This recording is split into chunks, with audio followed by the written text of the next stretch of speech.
Okay, good evening, everyone. My name is Julius, President of Arlington Branch NAACP, and we want to welcome you to our May 2022 General Membership Meeting. I think we're right on time. With that being said, as we've always done, we're going to go ahead and open up with a word of prayer. I see we have our chair here tonight of our Religious Affairs Committee, the Reverend Dr. Delisha Davis. We had your assistant on standby, but Pastor Davis, if you can go ahead and open us up with a word of prayer, we really appreciate it. Absolutely, Mr. President. Let us all pray. For all that we have experienced and for this very day for which we live, we give thanks. We ask for wisdom and divine direction in all that we say and all that we do, that our lives may help others and ultimately bring glory and honor to you. In your name, amen. Amen. Thank you. Secretary, Madam Secretary, would you go ahead and begin with the roll call of officers? Sure. We have the branch president, Julius, who's present. First Vice President Kent Carter. Present. Second Vice President Sharice Kearns. Here.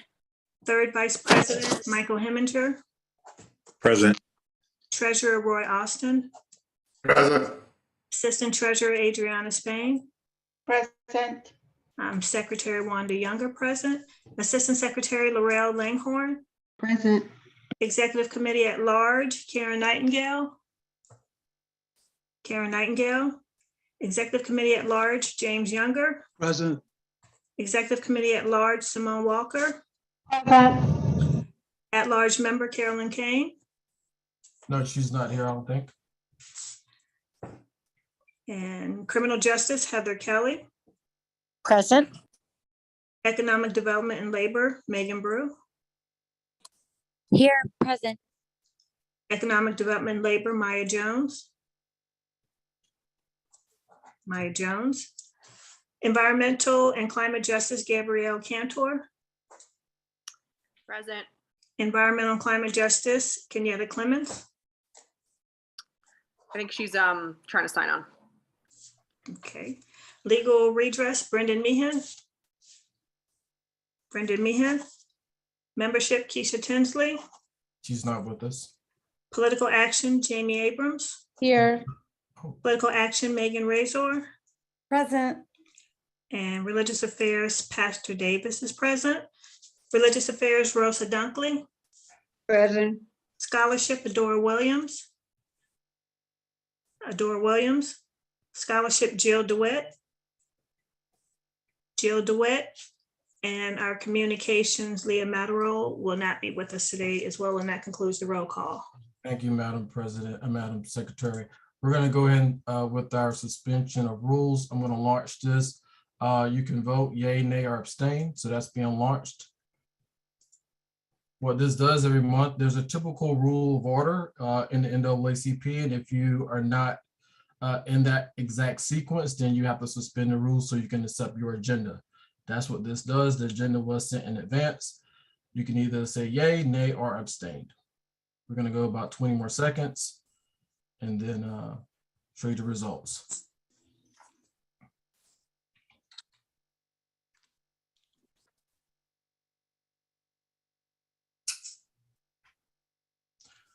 Okay, I'm gonna go ahead and end the poll in 5, 4, 3, 2, 1. Show the results. Madam Secretary, are you capturing that? Yes. All right, thank you very much. Thank you everyone for participating. We're gonna go right into our financial report. Mr. Treasurer, now keep in mind, we have not had our executive committee meeting for this month yet, so we will not be voting on this financial report, but he will show the numbers. Our meeting is not until next week. Simone Walker, you have your hand raised? Yes, I was just wondering if we could just have a moment of silence for the victims of the Buffalo shooting.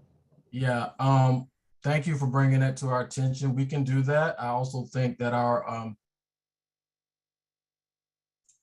the host muted me. Was that you, Wanda? Yeah, we can do that. Yeah, we can do that. I know our guest tonight was also going to mentioning that, but go ahead. Let's observe a moment of silence, please.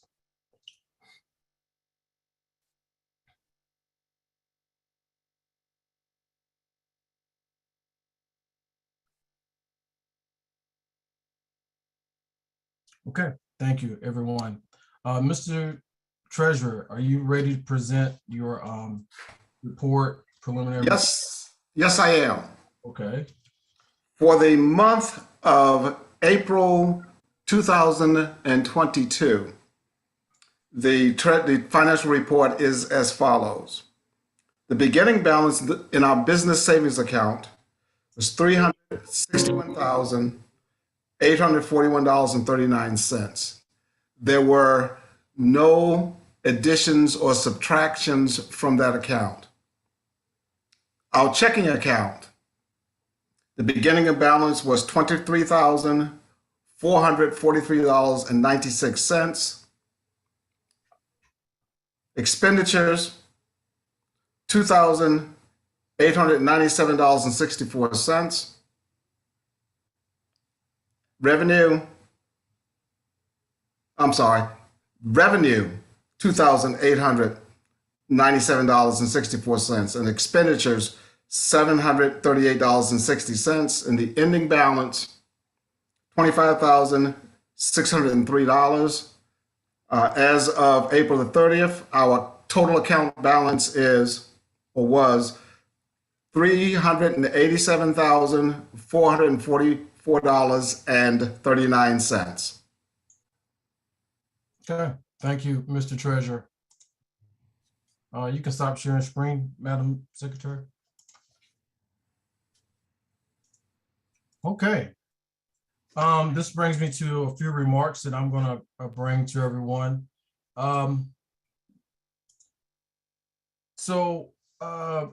We have a great event lined up for everyone tonight, but I'm just going to use this moment, these few moments that I have to talk about a few upcoming events. Many of you had the opportunity to sign up for our 4-part series along with Trinity, a group called, I can't place the middle name, Trinity, and I know Black Parents of Arlington, 4-part series on structural racism. We had a large number of individuals sign up for that. And last week, we had the first seminar. It was well attended, and this week will be week 2. So it's a very good program. We have a lot of participants, and hats off to our education committee and everyone who's been working diligently along with our communications chair behind the scenes to make that a really seamless and very eventful event and informative, I would say. For those of you that have not signed up, it's, or if you signed up and you didn't attend last week, there was some information sent out. You still maybe have a little bit of time to watch the video if you didn't attend last week and be able to attend this week's. We also have, keep in mind, coming up Memorial Day this month, which is a time for, those that served our country and died serving our country. So let's remember that day. I know folks tend to have cookouts and do all of that other stuff, but take some time out and reflect and see what you can do on that day to just think about those that have served our country and have died. Also on June 4th from 5 to 6 p.m. over at Courthouse, Moms Demand Action is going to have an event, Wear Orange, surrounding end gun violence. And, we just had a moment of silence about regarding what happened this past weekend, and there's some other things that have gone on in our country. So watch your emails, stay engaged. There's a lot of events going on in our community this month and next. As far as the branch, we're coming up on the 6-month mark of this year. That means we have about 6 months to go, and our branch, of course, is heavily engaged in a number of areas. We know what happened with the General Assembly and what happened with some of our bills that we worked hard on and what the governor did. But I've told a lot of the leaders here in our branch, let's see what we can do to focus on the local level. All politics are local, right? So we've been working really hard to help shape and some policies and initiatives here at the local level to the best extent possible.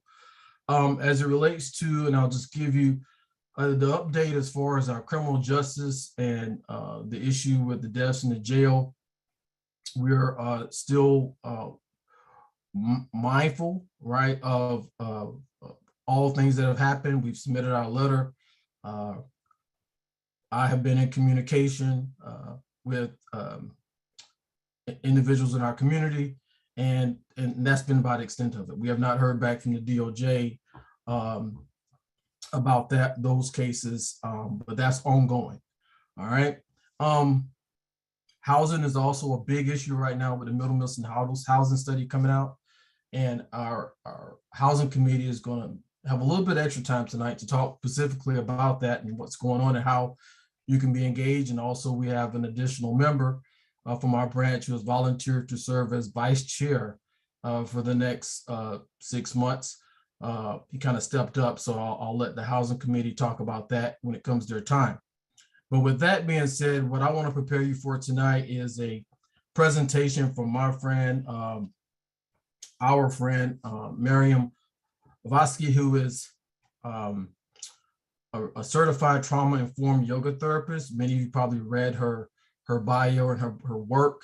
I've made acquaintance with Miriam months ago, actually through my job, and I watched her and what she did and how she interacts, and got to learn a little bit about different techniques as it relates to mind, body, soul, work-life balance. And you see my screen tonight. It is Mental Health Awareness Month, and there's some alarming statistics out there that you should be aware of, and that's the fact that about 1 in 4 people in our nation are affected or know someone who's been affected by mental health. I take this area of work very seriously because not only as a parent, but as a combat veteran, I've seen what happens with mental health. I've been engaged in that arena in many ways as a parent and as an individual. So yeah, years ago, there used to be a stigma associated with it, but make no mistake about it, people are suffering. And what happened this past weekend didn't do any of us any justice who go through what life day in and day out. So it's real. Our kids are suffering from it, have issues. Our working families have issues, and just adults, everyone have some form of issue as it relates to mental health, emotional well-being. So now there's many alternatives out there, right?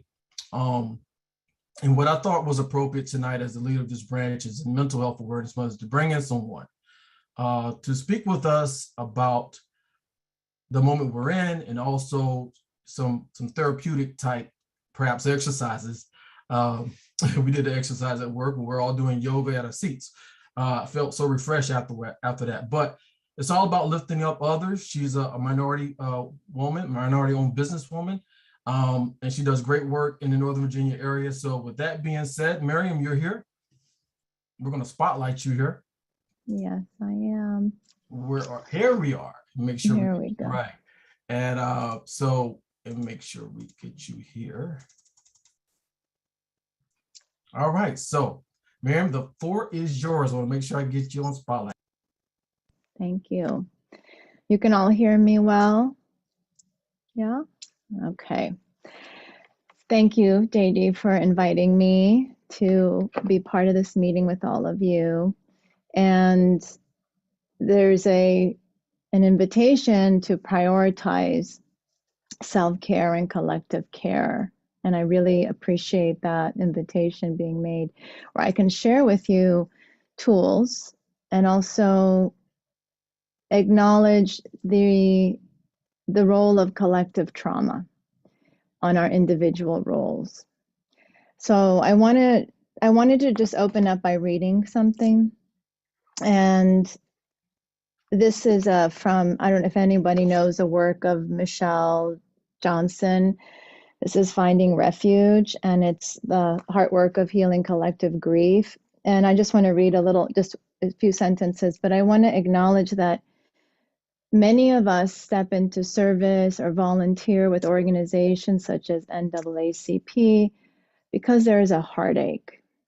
And I want to just read a few sentences, and then I want to go into exploring practices that help us accept and heal and acknowledge, and why that's so important for each one of us that shows up to volunteer, to support, to uplift, to accelerate justice.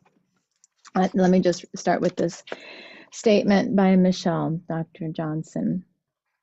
She writes, social movements begin when people say, no more of this. We are tired and fed up, and we must take action. Collectives form to interrupt, disrupt, intervene, grieve, and build new ways of being that are counter to the toxicity of dominant culture.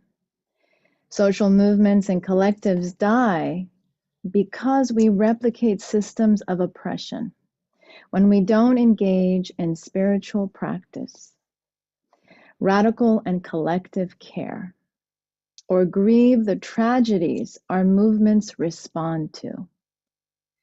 Collectives die when we don't prioritize healing, integrity, and wholeness as much as we prioritize the work. So just want you to take a nice breath in. And so today, this heartache that comes about from maybe the individual experiences we've had, and it can also come about from observing. There was a whole field that emerged out of 9/11 called secondary trauma response. And so it became very evident that it wasn't only the person that is in the conflict or that is being, the violence is coming towards, but it's also when you observe others. The observation of others is equally as impactful on our mental and our physical well-being. I want to bring up the heart today and share some practices to tend to the heart, because we know now, and we're learning more, for example, children that have had a lot of adverse effects, abuse, grow up and have 50% more likelihood to have cardiovascular disease. We know now about how stress and trauma affect our well-being, and my other specialty is in the cancer care, and the number of cancers we've seen, also breast cancer in this region around the heart. There is an absolute tending that I feel culturally we aren't inspired to, or we might not know how to, so we get really heady about self-care. Like we make a list. Self-care is this and this and this. And so today I want to invite more a holistic experience of our own self-care.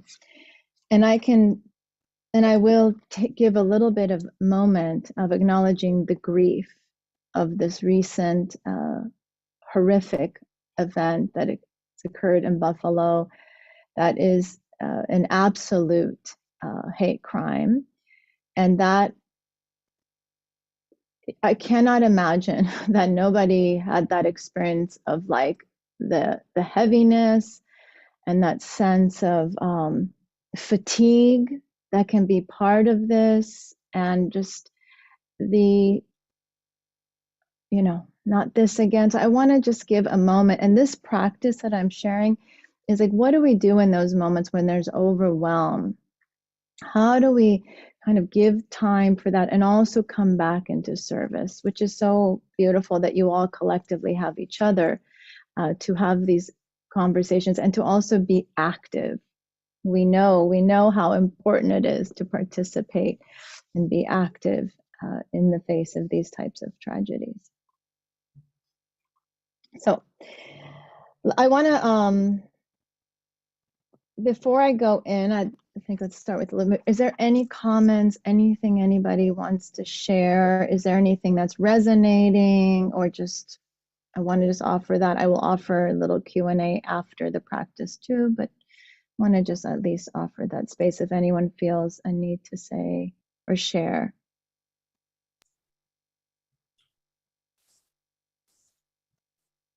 Yes. You made mention of Buffalo, right? And I'm sure you're going to talk more about that, the incident itself. But I spoke to a number of folks, and this moment, what happened in Buffalo, to your point, struck so many people in so many ways, right? Like, it's like not again, right? And for those individuals with families and young ones, right? Just anyone in general, it's like, what went through my mind is like, I put it on Facebook, like, I don't even feel safe in America anymore, right? And I know as a Black man, in this nation, sometimes just being Black is tough. But it's been on my mind, and I'm sure the minds of others. How do you cope with something like this, right? I mean, the tragedy after tragedy after tragedy. Some people get spiritual counsel, others seek professional counseling, but I think people may not raise their hand here, but I just know it's affecting so many folks. I mean, and especially in the Black community. I mean, this individual targeted Blacks, drove 200 miles with intention, and killed Black people. And there was a few others that got injured. So that's painful. It is. It's tragic.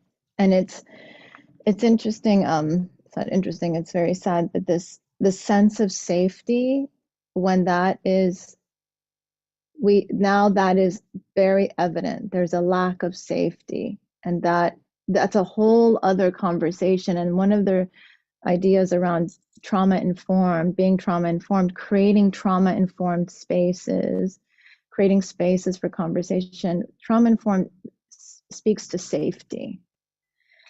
And so the most important first step is to find one person that you are safe with and have the conversation of the heartache, of the devastation, of the anger,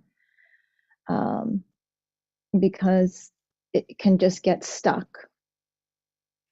And then we can do coping things, like maybe reach for substances that aren't so good for us because of the overwhelm.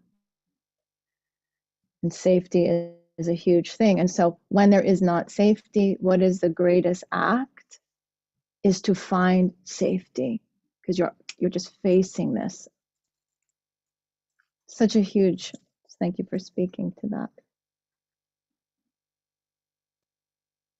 Would anyone else like to just go ahead, please? There's a comment in the chat from Laurel. Laurel, you can come off if you want to and just speak, but it's very interesting. Go ahead, Laurel, I'm sorry. I was just saying that it's interesting to hear how the traumas of the heart can be related to heart diseases and breast cancer, which is, a very prevalent thing in the Black community. So it makes sense, given traumas in our community, that we would have high rates in those areas. Yeah, and unfortunately, this we're not emotionally mature enough as a society to speak about how disease is related to our emotional experience in the collective communities, and the lack of safety that is experienced. And this theory, I will just say, the theory that trauma is related to cancer came out many, many years ago, over a decade ago, by Dr. Virchow at Harvard, and it was denied. And I don't want to make that an absolute statement, but I feel there's enough evidence, just NIH won't, it's a hard thing to study. But thank you for kind of noticing it.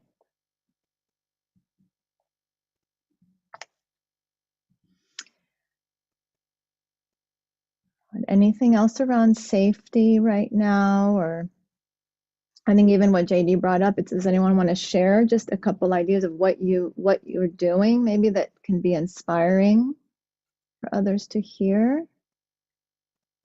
Or if you feel you would like to have someone to speak with, maybe share it now. Or feel free to put it in the chat. Really important as a community. Okay, so let us get into our bodies a little bit. And one of the things that have come up in studies is when there has been whether we're observing it or we're experiencing it, a traumatic experience, the first thing the body does is the core of the body freezes. And so one of the most important movements to do is lateral. So whatever you're doing, if you're sitting, if you want to stand up, I actually encourage you, just because you're going to be in a meeting, is maybe just laterally move. And you can do it in your chair. Just get the side body to move. So if you think about when we get immobilized or we get a little bit scared, what do? We protect our core. And so take a moment and laterally bend. And just take a few breaths here. And I'm going to teach things seated because I see everyone is seated. But if you're standing, please remain standing. And then we're going to take our hands and rub them together, create a little heat like we're all coming around a fire, help warm. And then we're going to slowly just take the hands, maybe one over the other over the heart. And I'm going to encourage you to inhale. I'm going to just turn to the side so you can see, to open the arms. Inhale, open the arms wide, and then exhale and round, move inwards. And just on your own pace, you don't have to be with me, but the sense of opening and exhale. Just a little movement. I don't know what you've been doing all day, but I'd like to just kind of undo the day. Little extension and flexion of the spine. Exhale. And this is the last one. We're going to inhale and open. And then turn a little bit I'm going to mirror you to the left side and maybe touch your heart with the right hand as you maybe look to your left. And then come back center and touch the heart with the left hand as you turn towards the right and look to the right. And just continue to do that a few times. And thank you for standing up, those of you that are standing up. And you can it's a little movement. The spine needs you to move, to be hydrated and to be nourished. And just do 2 more. Slowly opening. Good. 1 more time.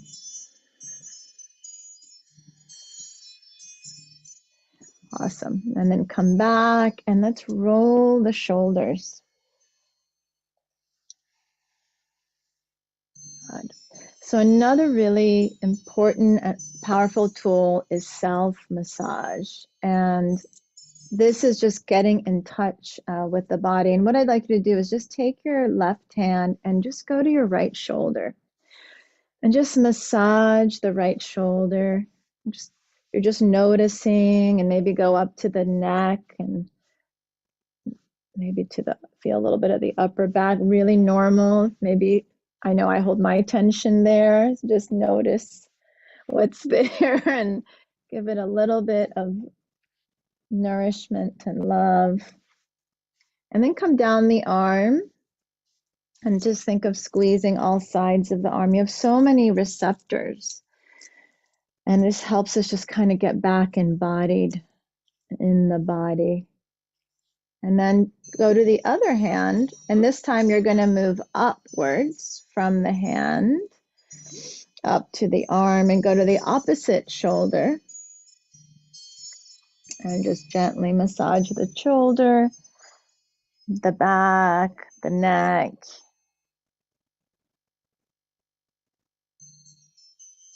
Nice. And then we're going to bring the hands, both of the hands, to the base of the skull and massage the neck gently. And if you're comfortable, you're welcome to take your hands over your scalp and run it back, like run your hands through your hair if you're comfortable. Or you can also just massage the scalp or the neck. I'm just going to let you kind of just connect to your skull as you'd like. I'm so sorry. I'm going to just turn off the sound of my phone. Hearing it go off. Apologies. And then we're going to just lower the hands down. And just kind of take a moment and just be aware right now, just of your body. Maybe close the eyes or look down and just notice. A really helpful breath practice is pursed-lipped exhale. And you have a lot of nerves around the lips. So when we purse-lip exhale, it's a very good disruptor to anxiety and stress. And when we exhale through the mouth, what's wonderful about that as well is that you will activate the core a little bit more. And so I want you to feel that as you inhale through the nose, pursed-lipped exhale, you can hug the core body. So it's an inhale through the nose. Do this 5 times. Exhale through the mouth, pursed lip. And just go to the end of that breath and do that 3 more on your own. And maybe notice to press that air out, how your core has to engage. And this will help you bring some energy to the core of your body. 1 more time.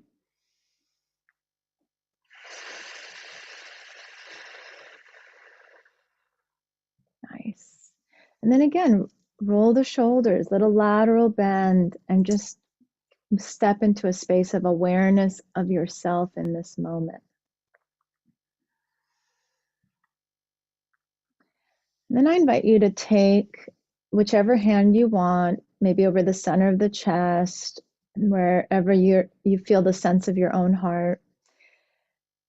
And feel free to be seated. Feel free to kind of sit back in your chairs, however you want to be comfortable. I really want you to have comfort here, so please adjust as you'd like.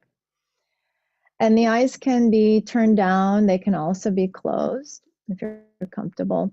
And as you exhale, just arrive into this awareness of your heart.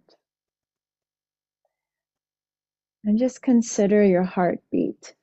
That it beats without you thinking about it, and it's been beating since day 10. And just that circulation and how the breath, the oxygen, the carbon dioxide is carried all throughout your body. It's a beautiful heart that beats. And also acknowledge the heart as a gland. It has neurotransmitters. It changes the biochemistry of your body. And it's a feeling organ. And the emotions that are experienced here are real, and they change our landscape of our body.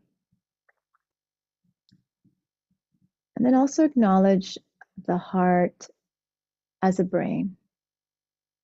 It's now recognized as a neural system. The brain is one, the heart is the other, the gut is the other. We have 3 brains now that we really are clear about that we have in our body, and just acknowledge it as it's a brain, and it communicates infinitely. The stats are 10,000 times more to your brain than your brain communicates to your heart.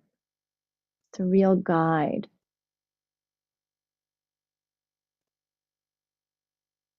And then I'd like to just invite a moment of reflection of the recent tragedy, and just acknowledging any emotion around that, any grief, sadness, anger. Maybe it doesn't have a specific name, the emotion, but just this going to take about a minute and a half.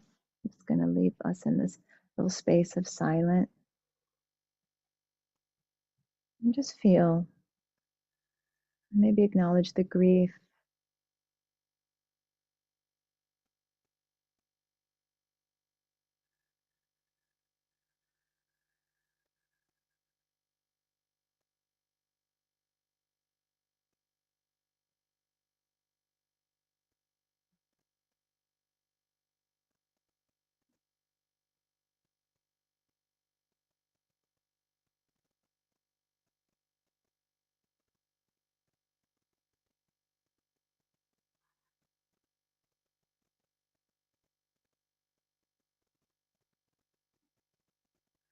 And I invite us to take a moment, and this is, there's a effect that we have studied, and it's been proven really beautifully that when we collectively gather and we bring our energy together with intention,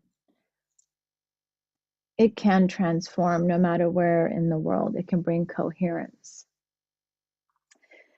And so I just invite you to, because this is a organizational meeting for NAACP, maybe just that affirming the mission of this organization and that commitment to it, that it is from the heart. Although grief is here, we can have a sense of power in action.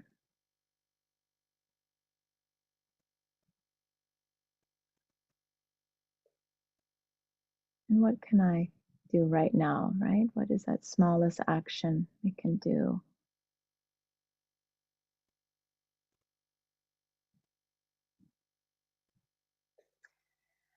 Now bring the other hand over the heart, and I'm going to invite you to tap a little bit.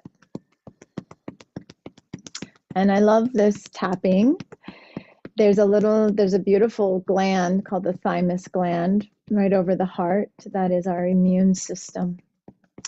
And imagine it's like you're knocking at the door of your heart so it doesn't harden. You can tend to it. And then let the hands soften and bring the fingers interlaced with each other for a moment. Just place it over the heart. And then press the palms away for a moment and round. And then we're going to bring this back to the heart, maybe with a gentle inhale. And then exhale, round again. Maybe you've been typing all day. This is a nice counter. And I'm going to kind of end with this little teaching of, this is a mudra. Mudras are gestures that we do with the hands, and this is a mudra that is about trust and working together. And so maybe take this mudra and just place it over your heart. And feel your breath beneath your hands. Feel the heart. And just have an absolute sense of presence right now with yourself, your mind, your body, your soul. And then a sense of presence with each other, the collective.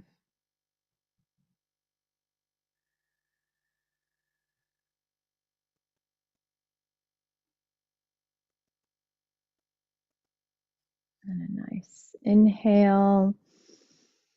And as we exhale, maybe open the arms out, stretch out. And we often end with a jai, J-A-I, jai. I know many of you are off camera, but I say hello to each of you. Yes, to each other. It's so good to see each other. Yes. And thank you for welcoming me and being receptive and open to the practices. I'd love to just offer space if there's any questions. I'll put in the chat my kind of contact information. Feel free to reach out. And it's it's moments like these that these groups are really huge and important, not just for the social action, but for mental well-being. So lean on each other, reach out to each other, and I'm here in service. So thank you, Miriam, for that. Let's give Miriam a virtual hand clap, everyone. You know, Thank you. so yeah, there's so many different techniques and ways that people can find a way to kind of heal themselves, both physically, right, and then of course mentally and emotionally. And again, as leaders here, each of us on the leadership team at Arlington Branch and NAACP recognize, you know, that what we do is strictly voluntarily, right? None of us are getting paid for this, but it's a lot of hard work, a lot of commitment on part of our volunteers. And so their sacrifices don't go unnoticed. And for you to take time out of your schedule to spend just a few moments with us here on this Monday during Mental Health Awareness Month, we really appreciate it. Are there any questions for Miriam? If so, please come off mute and just feel free to ask your question. She has a few minutes, and then we'll move on. Any questions?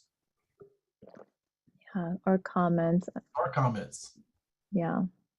Did that land? Appreciate the comments. Thank you. That landed. That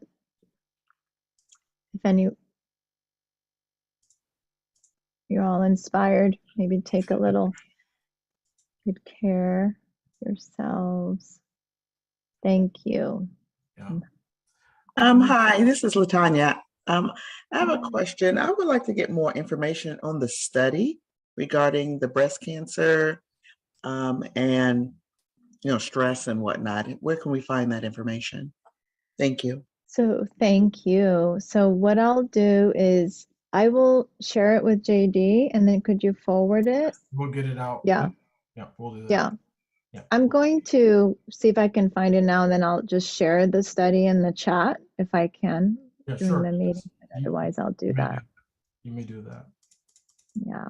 Are there any Thank you. questions? I think everyone's had a great time off camera, so people are probably just doing their thing. Some folks probably don't feel comfortable, It's all good. Totally get it.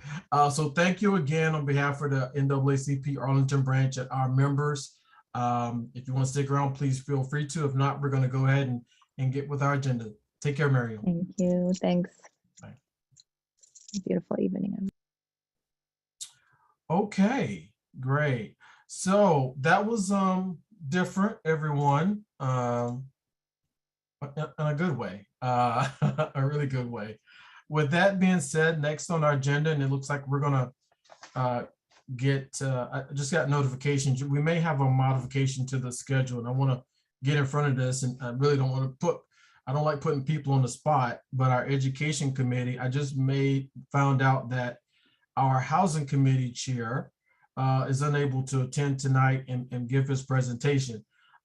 We have 15 minutes carved out between 8:15 and 8:30. Education committee, if you want to use that block, let me know. If not, we'll just, because you probably want to prepare for it, but if not, we'll end up ending early tonight. We'll do political action, environmental climate justice, economic and labor development, unless the education committee has any updates or information they want to pass. Again, they did not know they were briefing tonight because we've been doing every other month, but our housing committee chair cannot be with us. So Sharia, if you want to do that, let me know, just inbox me. Otherwise, we're going to go right to our small business spotlight, which we're way ahead of schedule, with our chair of economic and labor committee, Megan. Hey, y'all. Thanks so much, President Spain. So we are excited this month to feature Puppy Love, which is a pet service company right here in Arlington. So everything from in-house dog walking, grooming, obedience training, and pet sitting. You can see they spotlight a pet of the month. So this was January 2022. You can see Maxine and all of her loves here. A little bit about the founder. Lindsay established Puppy Love given her love of dogs. She started just with one client and then expanded to this full business. So definitely check them out. I'm going to drop their website URL in the chat real quick.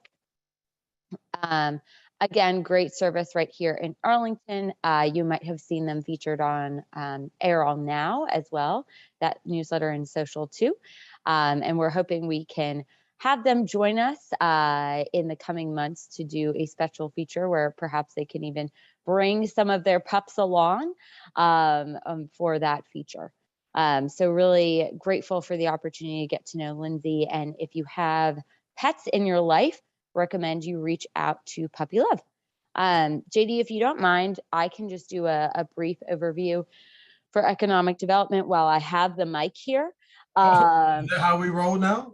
Once I have the mic, JD, you can't stop me and have to kick me out of the meeting. So let's do this. Let's have you go Economic Labor Committee, and then what we'll do, I'll have Gabrielle come on do her piece because she's brief, sometimes brief as well, and then we'll finish up with Education Committee. How about Perfect. that? That sounds all right. So you go ahead. We're going to be great. Go ahead, Megan. We are agile here, folks. Love it. So wanted to share a few things that the committee is working on. The first is we continue our outreach to small business owners of color. Right now, we are connecting with 38 businesses in the community. So huge thank you to the folks on the Economic Development and Labor Committee for doing that outreach. And a special thank you for our partners at the Columbia Pike Partnership, who are leveraging their connections as well to promote some of the programming and opportunities that we have. What I will say though is while we're currently reaching out to about 30 organizations, we have a list of nearly 70 organizations to reach out to. So there's a ton of opportunity for connection, a ton of opportunity to support, and we are looking for new committee members to support us in building these relationships with small business owners of color. So we'd love to have more engagement from our membership and actively recruiting folks to join.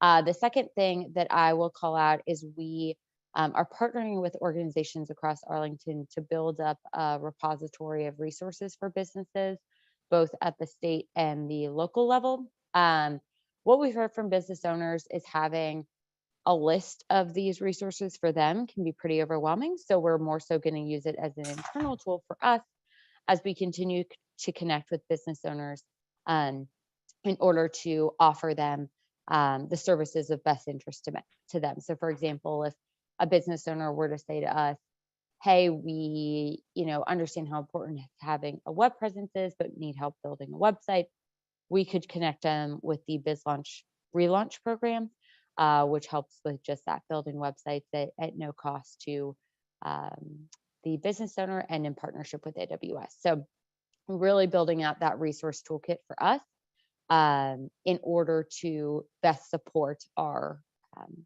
business partners in the community. So what I will do is I am dropping my email address in the chat.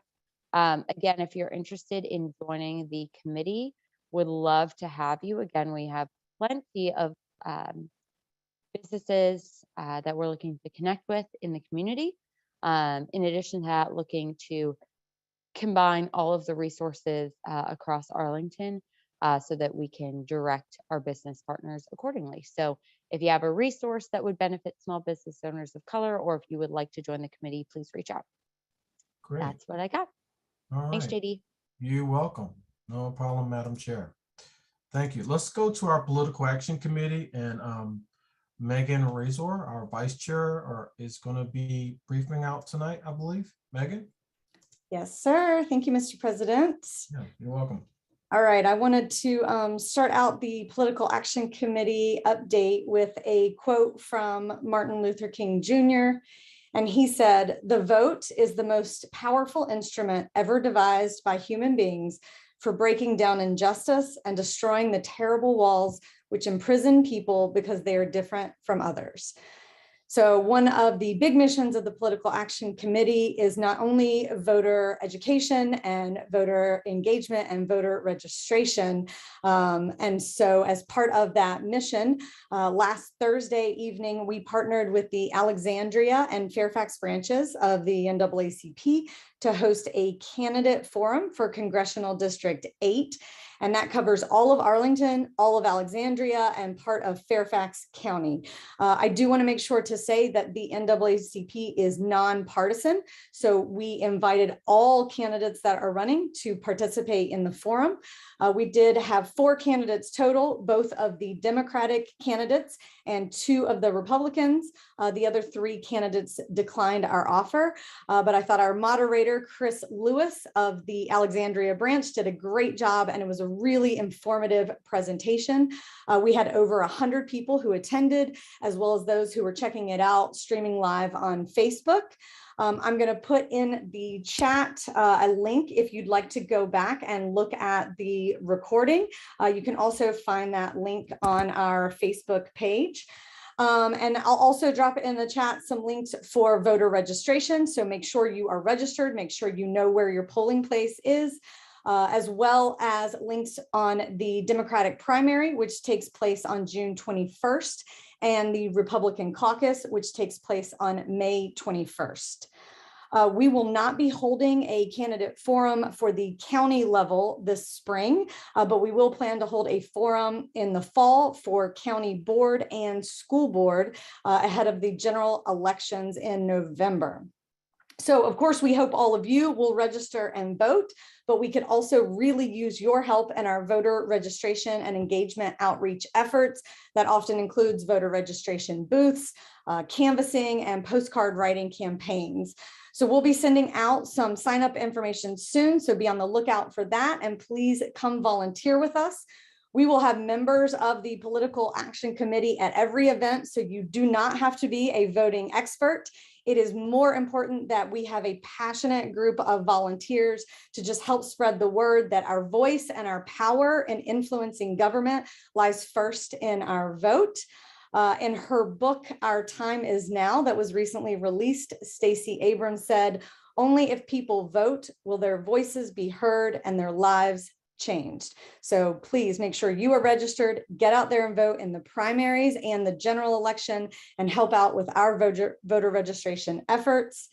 And last but not least, I would just like to give a huge shout out to our spring intern, Sam Scales.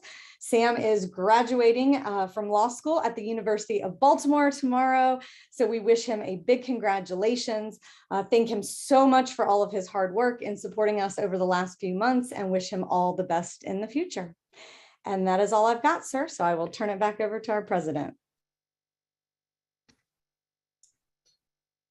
Thank you, Megan. Really appreciate that update. And yeah, kudos to Sam. One thing I wanted to add on, if you did not get a chance to attend, our Political Action Committee and a lot of some of our members showed up last week at the John Robinson Park dedication ceremony. Even though it was some inclement weather, we had a table set up there at the entrance. It was well attended, and I also dropped in the link, in the chat, a link to the Jenny Dean Park event that will be on May 21st this weekend. So Megan, are we going to have our political action team there, or not at this event? I don't think so. Or what's going on there? So we have asked to have a booth there, but we have not got confirmation yet. Yeah, okay, great. 2 great events and really good participation last week. Thank you for all of that. So this is what we're going to do. We're going to go ahead and have our environmental climate justice brief. Then we're going to go to have our education committee. Once we're done with our education committee, since we do have some time, if the third, second, or first VP have any updates or anything they want to say, I'll afford them opportunity. And it looks like we're going to have a really short meeting tonight, that's okay as well. So Gabrielle with our environmental and climate justice, and then we'll go to education committee. Gabrielle? Hey there. Yeah, where you at? Oh, here we go. All right. Hey. Okay. Hi, everyone. Great to see you all here tonight. We had our most recent Environment and Climate Justice Committee meeting the first weekend of the month, which turned out to be May 1st, I believe. And we discussed a bunch of different things that were specifically happening this month. And so I'm going to cover a few of those in case people are interested. Some of the events that have already happened with our partners include, there was a plenary meeting concerning action around tree equity and trees that happened, I believe through the Civic Federation. We also have Eco Action. Arlington is doing a bunch of different things involving the tree canopy fund that they have. They're doing specific outreach opportunities to try and include neighborhoods that may not normally be seeing the outreach as it goes for planting the free trees in their neighborhoods. One of the events that I think some people might be interested in is on May 25th, they're doing specific outreach to apartment complexes where they will be trying to essentially help out apartment complexes where the management specifically could improve the tree canopy in those areas where there are a lot of rentals and potentially, depending on the apartment complex, low income individuals who are not necessarily getting the same benefits that some of our other county member residents are.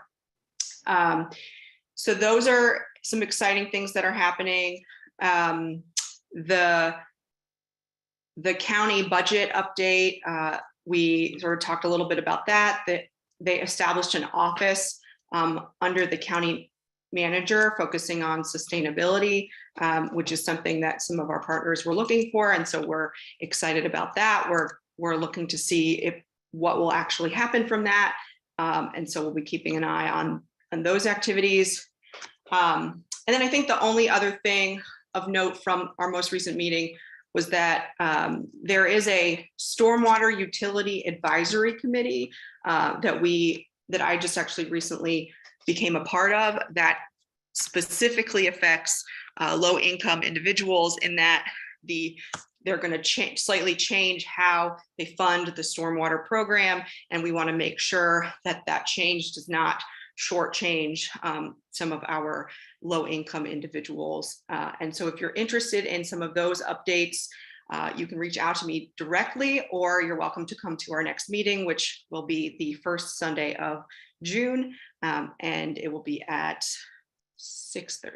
I think. If you reach out to me in the chat, or I'll put my email down there, we can talk, and we'd love to see you there. So thanks a lot. All right, Gabrielle, you went pretty quick, and that's okay. You have your vice chair now. I know, did she ever come on? I'm not sure. Kenyetta, are you here? Okay. Did you get on? I'm not sure. Yeah. All right. I'm about to thank you, Gabrielle, for your hard work and everything you've been doing the past year and a half with ECJ, and we just got to stay focused, whether it's tree canopy, stormwater, the whole non-filtration, air quality. It's just a lot going on. But thank you for everything, and we need to have a chat here soon. Okay. Sounds good. Yeah, great. I'm going to bring up the education committee, but I was just notified that our regional vice president, Cozy Bailey, is on the call. Cozy. Yes, sir, Mr. President. Good evening, everyone. Yeah. If you can stick around for a minute, I want to let the education committee speak. Didn't know you were on tonight, but let me formally introduce you after the education committee, and then give you a few minutes to talk. Okay? Is that okay? No worries. Thanks. All right. Thank you very much. Absolutely. Thank you very much. All right, everyone. Our education committee is very flexible. They're here with us. So Cherie and Simone, our chair and co-chair. Hi, everyone. Can y'all hear me okay? Yeah, I think we can. Yes. Okay, great. So we've been busy. I'll start with go backwards and talk about our four-part seminar series on understanding structural racism.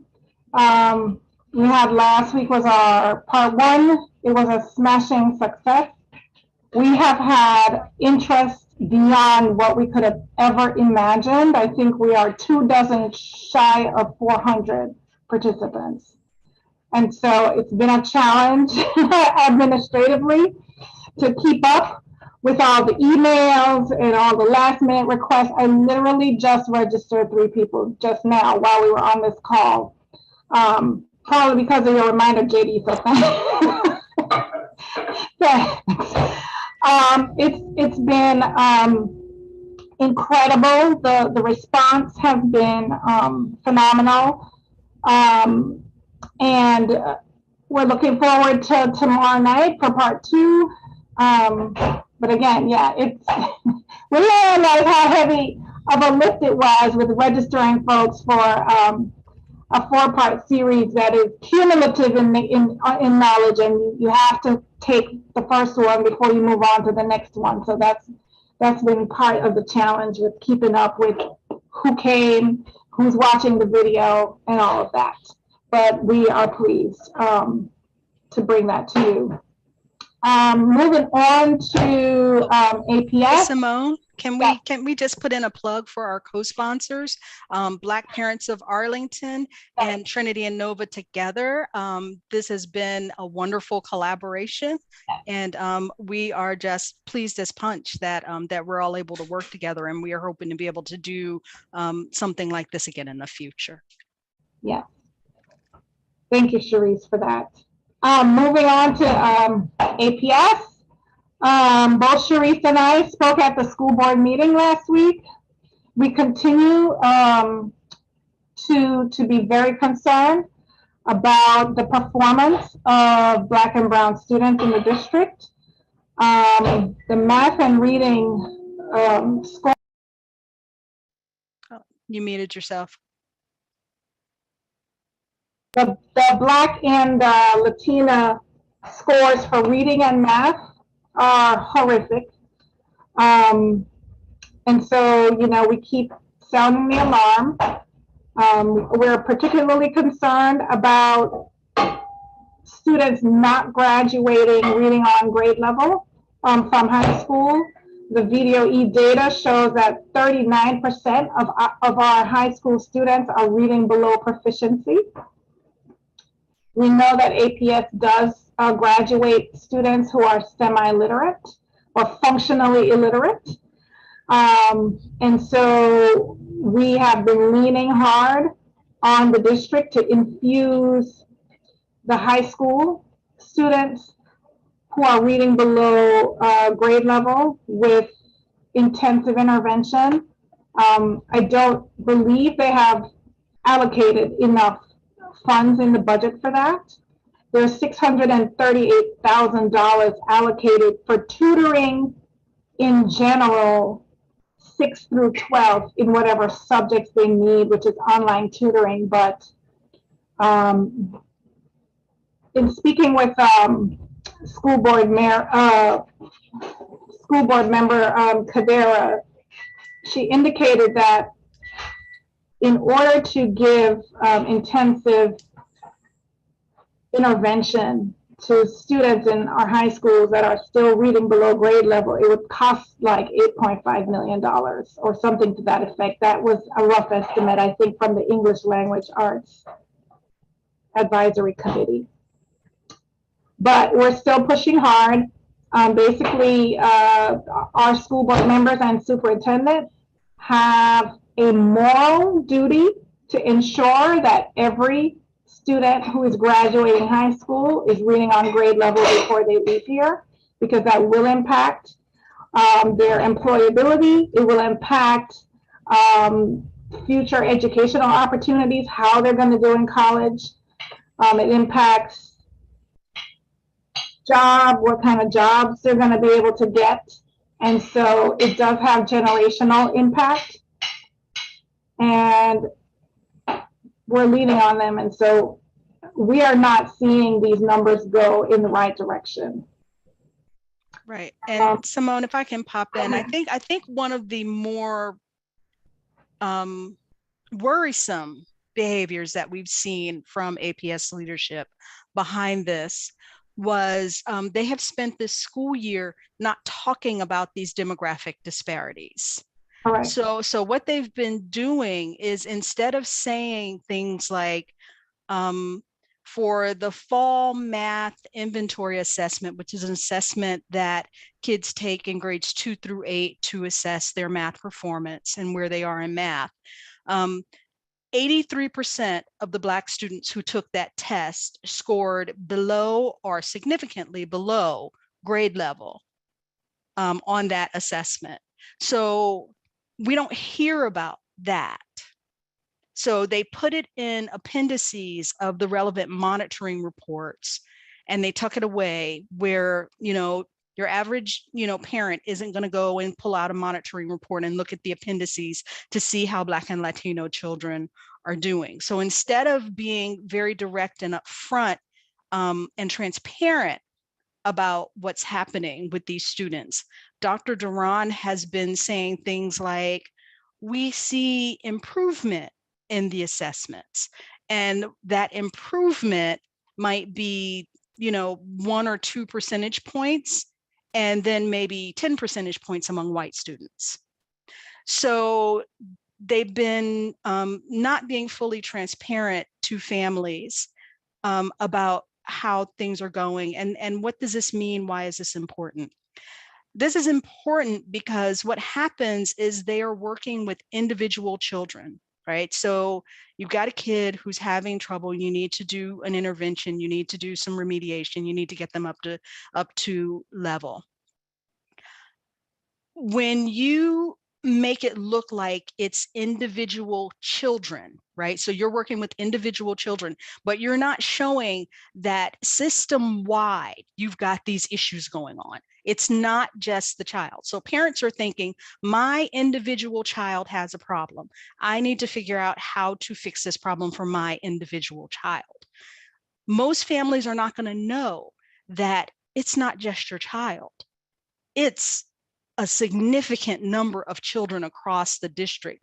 We're talking English learners, students with disabilities, Blacks and Latinos, which constitutes pretty much a numeric majority of the school system. So when things are like that, but you have APS leadership kind of couching and framing things to make the public think that things are going okay, we have a problem, and that's why we're pushing.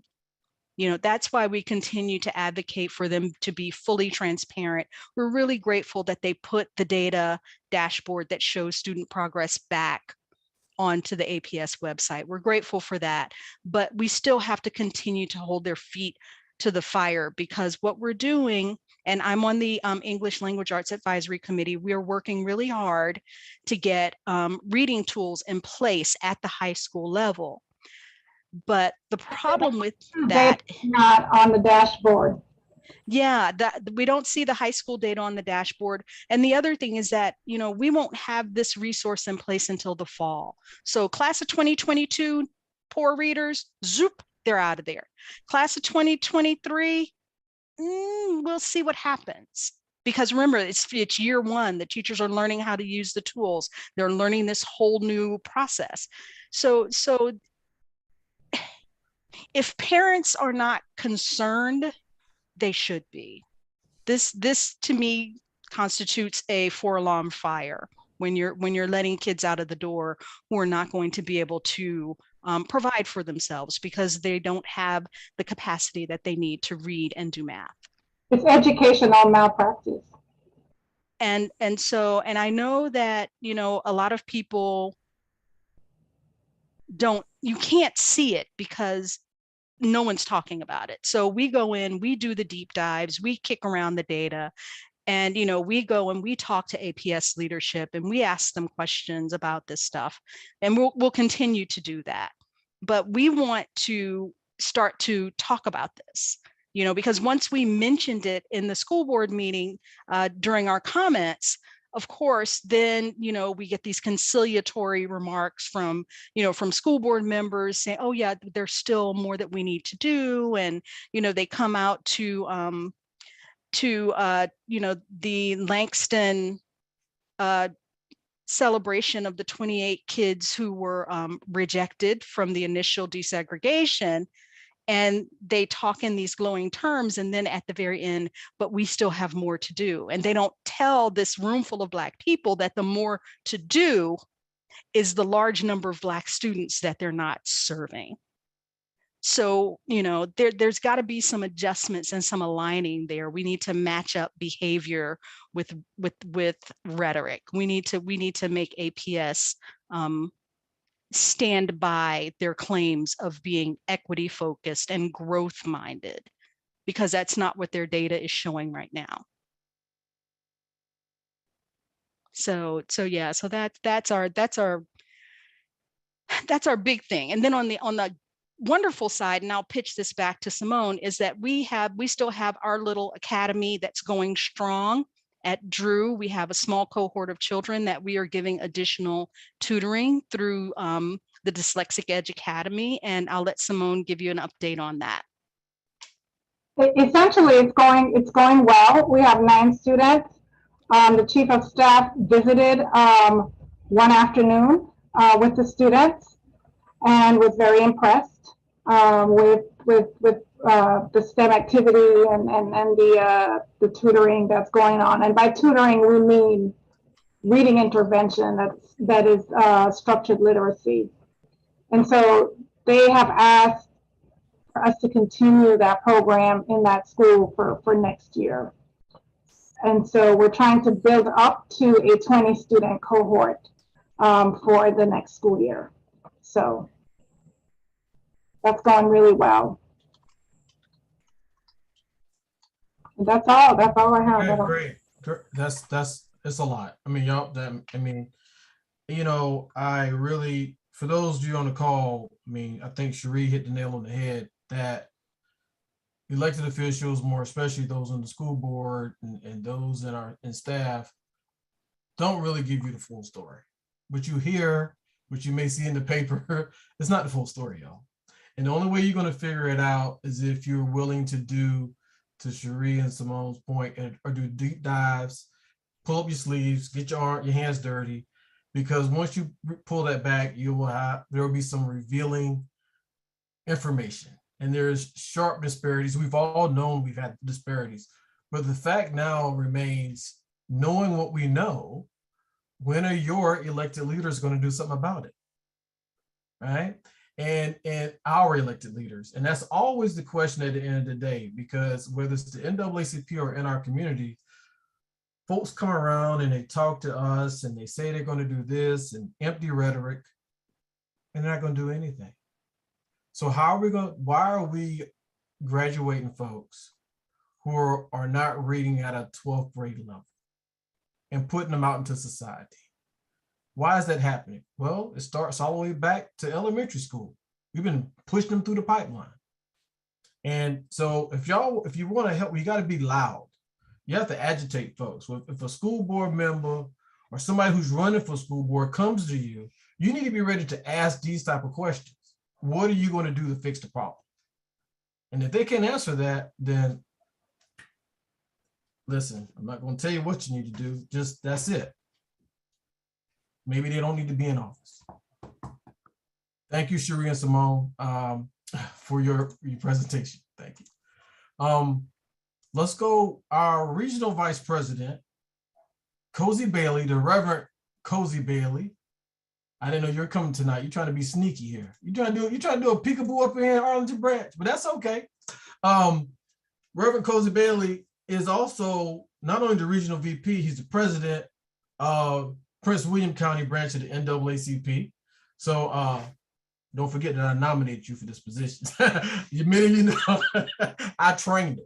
Nah, he's good. He was thoroughly trained in Dr. Day. But Cozy, thank you for being with us tonight. Any remarks for the region? Anything you want to bring to? We still have 51 members on the call. That's good. I'll leave the floor is yours. And we have a few elected members that showed up. I saw Parissa early, but I'll recognize them after this. But go ahead, Cozy, regional VP. Thank you, JD. And yes, thank you for nominating me for this position. I think No, it's been a pleasure. Now I've notified you because I didn't want to, you to look at the recording and say, wait a minute, Cozy was on there. He didn't say anything. I'm not stalking. I really enjoy your meeting, and I get the invitation all the time, and now in a new position, succeeding you in those big shoes that I have to fill behind you, and not just because you got big feet, but because of your previous accomplishments. Just one thing, and that I think that last presentation about education is, in my opinion, emblematic and symbolic of what I've always known about the Arlington branch. Two things: the passion that you have for that particular subject area, and it's throughout the entire branch. And I've known that for my long-term relationship with JD. But even more importantly, JD, when you said you have to show them the problem, make them see the problem, and then get them to do something.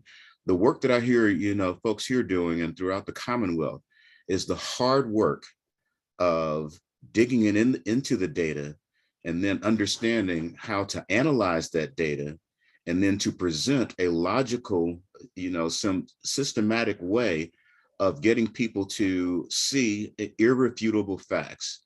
Because if you don't do that, JD, as you just said, they will drown you in rhetoric.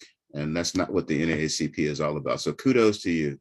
And thank you all for allowing me to join you this evening. Thank you, Mr. Regional Vice President. And I know we have a executive committee meeting this week, statewide. Oh, Lord have mercy. That's going to be about 6 hours on Saturday. I look forward to seeing you there, sir, and all the best. So for a second, let me recognize, I saw a few people pop up, and then I'm going to go to our VPs. They don't get a chance to speak that much, but I saw the Commonwealth Attorney on earlier, so thank you for being with us. I saw Senator Barbara Favola. Thank you for being with us. And I think that was it. I don't think I missed anyone. I'm still here listening closely. All right. Thank you for being with us, Senator Barbara Favola. Really appreciate that. I want to go to our third VP, and then I'm going to go third, second, first, and then we're going to wrap it up. We'll be done by 8:30 for sure. Third VP, Mike Hemminger, are you still on the line, sir? Good evening, Mr. President. I am still on the line. All right, there you go. The floor is yours. Okay, I'm gonna take up a couple minutes if that's okay. Let's try to end by 8:30 tonight. Can we? I know we're scheduled for 9. Can we end by 8:30 tonight, sir? I don't. Yeah, unless you want to give your MLK speech, and that's good too. No, no MLK speech tonight. Just some of those irrefutable facts that our VP was just talking about. Our housing committee actually couldn't be here tonight, but I did want to just kind of bring everyone's attention to the missing middle study. You may have heard that phrase going around. You may have received a postcard at your residence recently. You might be asking yourself, what is this missing middle study? And so hopefully I can spend a little bit of time talking about that. I'm going to drop some files in the chat real briefly, and then feel free to reach out to me afterwards if you have questions. The first one that I just dropped in there is really affordability, rental affordability in Arlington County. So take a quick moment to look at that. You may be surprised, you may not be surprised, but essentially what I want to call your attention to is there's only currently 3 areas in Arlington, 3 small areas where Black families can afford to live based on the area median income for Black families, okay? The next file that I'm going to drop into the chat, if my computer cooperates, is what missing middle actually is. A lot of people think it is middle incomes, which is that's like a byproduct or a tangent goal, but it's not the primary goal. So the first file that I dropped in there was what some of the housing types might look like once we, or if we adopt this new framework called missing middle. Actually, I put the same one in there twice, so I'll try to correct that. But you kind of have an idea of what we're talking about, right? In Arlington, we have a lot of multifamily housing, and we have single family housing as well. So get this, in our county, 25% of our residents enjoy about 75% of the land. I'll say that again. 25% of our residents enjoy about 75% of the land.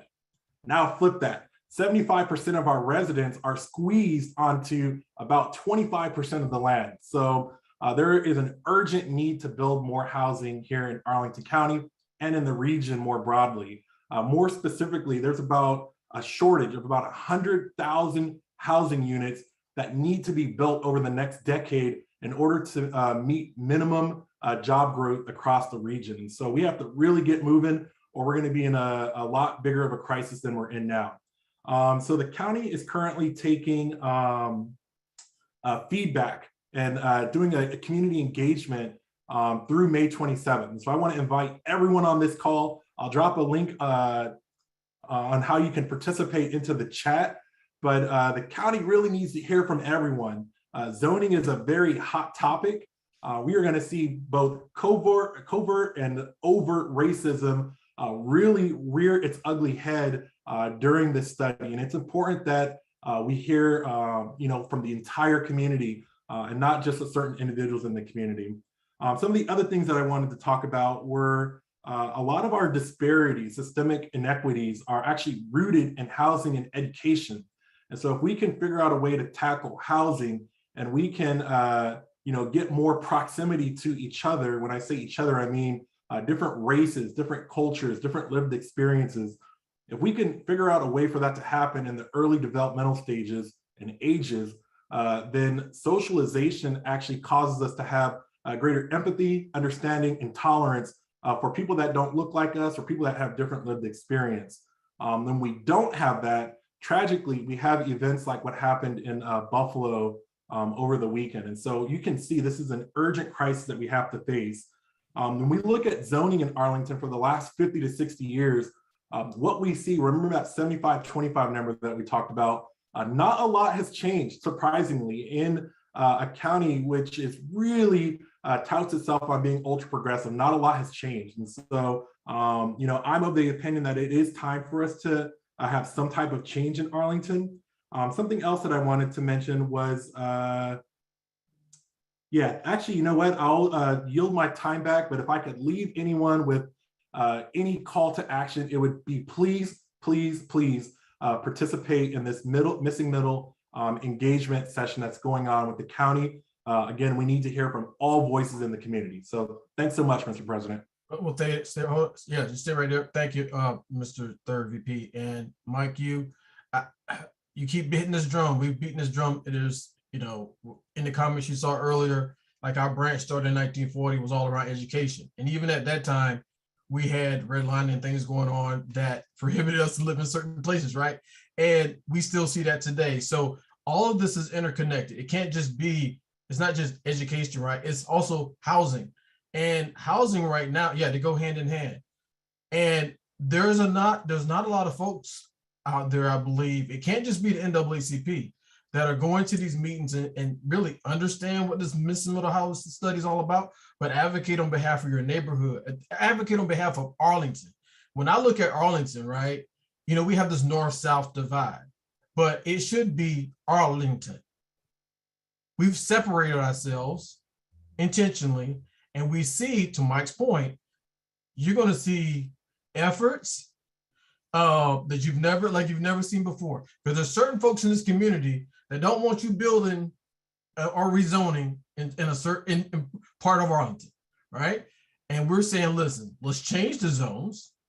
Let's do different types of units, basically buildings, more families, more diversity. But wait, this is the, and we're not even talking about rebuild or plan Langston Boulevard yet, which that's another one, folks. And we better get hooked up and understand what's at stake, right?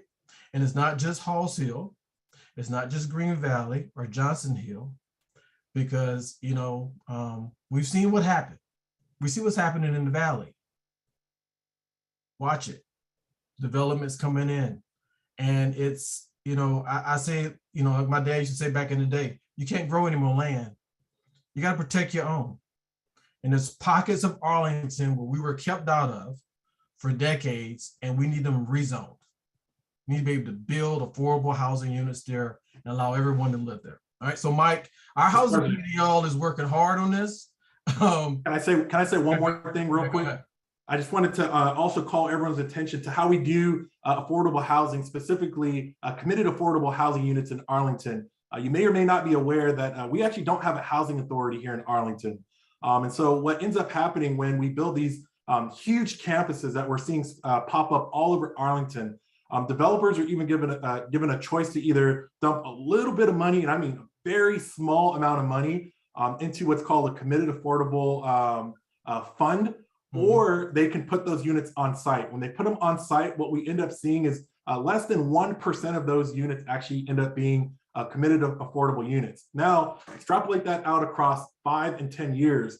What ends up happening is we start seeing people with higher and higher incomes moving in, and those people with lower incomes actually are forced out. So now think about your small businesses, think about your mom and pops, think about restaurants and retails, and where's that workforce going to come from if they can't afford to live here, right? Our police, our fire, our letter carriers, our teachers, they all deserve to live in this community, but they're being priced out. And so when we can't find the workforce to supply our local economy, no one's going to drive here from Springfield or Fredericksburg. If we don't have the transportation infrastructure, there's going to be a severe worker shortage if we don't address the housing issue. So I can't stress it enough, but please participate. We really need your voice. Thanks so much. Thank you, Mike. Kudos to you and the entire team over there. Well, since the Housing Committee chair is not here, I guess I'll go ahead and make this notification. And then we'll go to our second VP. Brian, are you on? Hi, yes.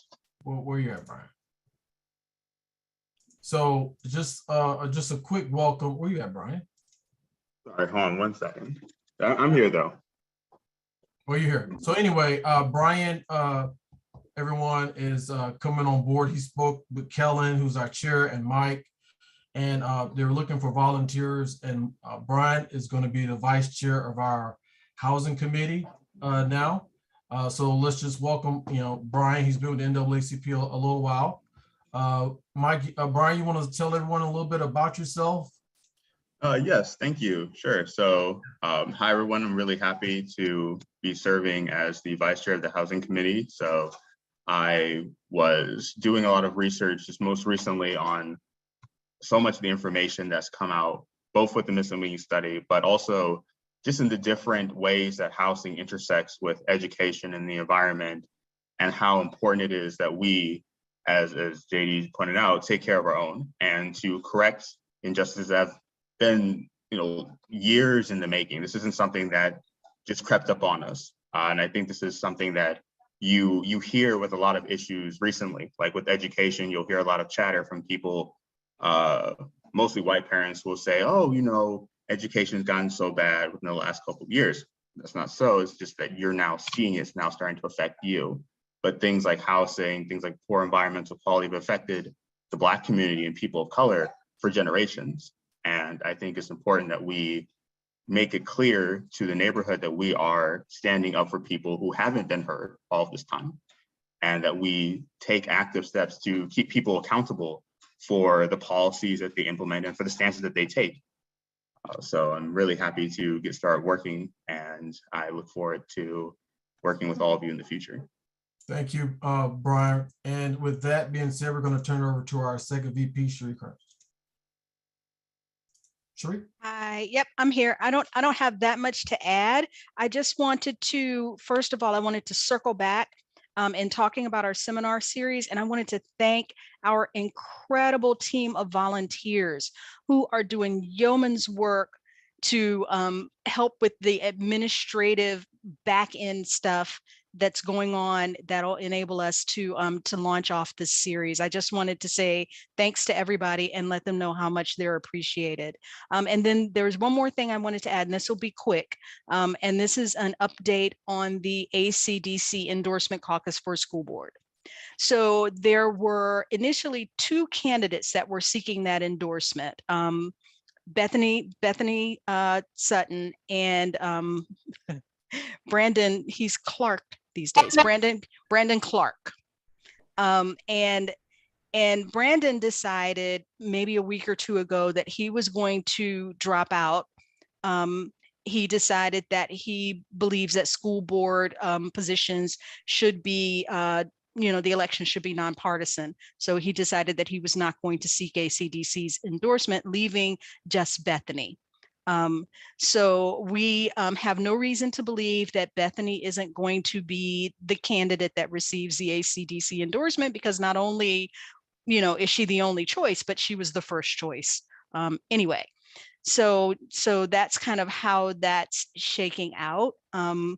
I don't know exactly how ACDC has adjusted the caucus to make it more fair, more equitable. I haven't seen any obvious outreach in minority communities yet. So I'm not quite sure what they're doing to make it, to change it at all. And maybe somebody, if there's someone here from ACDC who would want to speak to that, then they should explain to us, because we came out, for those of you who are new here, we took a position that the ACDC endorsement caucus was inherently inequitable, that it suppressed votes. It denied minority groups the opportunity to participate in choosing a school board candidate, because we understand from our data that generally there are about 3,000 people in a very specific zip code who select a candidate. That candidate goes forward and is placed on the sample ballot, and the rest of the county votes for whomever is on the sample ballot. So more than likely it's going to be Bethany who's going to be our next school board member. And I would love to be wrong about that, but past is prologue. That's it for me. Thanks, Madam Second VP. And we're going to close out here in a minute. Is the first VP still on? Mr. President, thanks. I just have two quick notes since you went over 8:30. The first one. You know what? Is your camera on, sir? Is your camera on? Where are you at? No, there must be a glitch with it. But this past Friday, we had the privilege and honor of joining the John M. Langston Citizens Association. Did you already talk about that? Yes, sir, I did. Oh, you did. So I just wanted to thank everyone, the VPs, Education Committee, and yourself for your passionate speech there. But also Mrs. Britton and the Britton Foundation, who is members of the branch and longtime supporters of the Scholarship Committee. She was the keynote speaker. So just want to give a huge shout out to her and her inspiration. And then second, thank everyone obviously for attending tonight, and the presenter who came. I just want to say, the self-care for ourselves is super important, right? I just want to make sure that we don't forget our kids and our children. I've had friends over the last 2 weeks who have middle school and high school children who have been really stressed out and with everything that's going on. So I think it's super important that we have these important discussions with our children. I know they are difficult, but it's, very important that we don't forget about that, and we have those conversations and help guide and educate and, be there for them. So I would just encourage everyone, if they haven't done that, hug your children, have those conversations with them, and thanks everyone again for coming out. Thank you. Mr. VP, you couldn't say any better. And those of you who are still on the call, trust and believe that the leaders here in this branch, everybody that I've come in contact with in this branch and this team of leaders, leads with empathy, leads with care, but we too, have our days when it becomes stressful and almost unbearing. So can't make it perfectly clear that let's not forget about our young children. There's a lot going on in the world, and we just got to stay focused there. As I close out, good night, Simone. Thank you. We have not, you talked about mental health, and there's another conversation to have, which we'll probably have next month with our Criminal Justice Committee, as it relates to mental health in our community, and in direct correlation with what we're seeing, what we've seen happen with our incarceration. People in the streets who had mental issues, yeah, they're end up in the jailhouse. Now I know there's in this last round of budgets, there's some things that have some areas where they've seen some increases, but there's still a lot of work to do. And so we need to have a robust conversation on the next steps for this branch as it relates to community mental health. I know there's shortages in healthcare professionals and the list goes on, but we have not taken our eye off the ball. So that'll be coming up next month, along with our a few other things. So with that being said, it is now 8:36. This was scheduled for 9 o'clock from 7 to 9. We're going to end early. I'll stick around a few minutes. If there's no questions for me, I want to thank everyone for attending your May 16th meeting. Also, if you don't have the link, but just go to our website, you can still do this. The program we put on for the structural racism, the 4-part series, that's we're working together with 2 other organizations. We mentioned that. We're accepting donations. All right. So that means, nothing's free, right? But there's cost incurred with that. And we will gladly accept donations for that event that's going right now to help us offset the cost for the instruction, which you've heard before is almost like a college level course, right? Last week was simply outstanding, and I actually learned a few things. So if you feel free and you want to donate, you go to our PayPal on our website. It drops down. It's set up right now for structural racism. Send a donation. It'll go directly towards that event. That being said, that concludes the night. The meeting is now adjourned. Thank you.